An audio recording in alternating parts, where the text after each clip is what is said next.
2, 5, 10, 13 এই অক্টাল ধারাটির পরবর্তী সংখ্যা কত?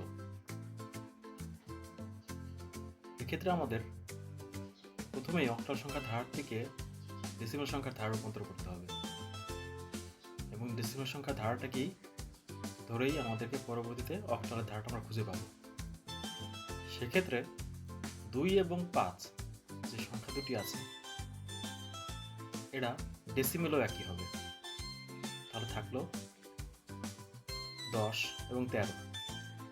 10 যে সংখ্যাটি আছে অক্টালে তাকে যদি আমরা ডেসিমেলে রূপান্তর করি সেক্ষেত্রে আমরা পাবো 8।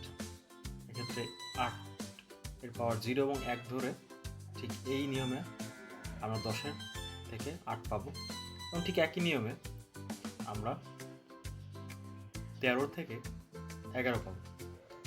এক্ষেত্রে শুধু পাওয়ারের সঙ্গে 1 এবং পাওয়ারের সঙ্গে 3 গুণ হয়েছে।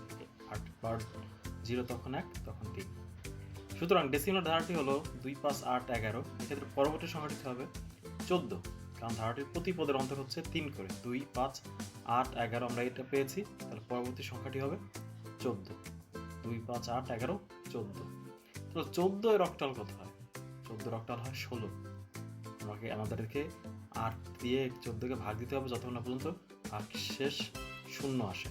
এক্ষেত্রে আমরা 14 অক্টাল আমরা পাবো 16। তাহলে আমাদের ধারাটি হবে 2, 5, 10, 13। অক্টাল ধারাটির পঞ্চম সংখ্যা হবে 16। এভাবেই আমরা অক্টাল ধারাটির পরবর্তী সংখ্যা পেয়ে যাই।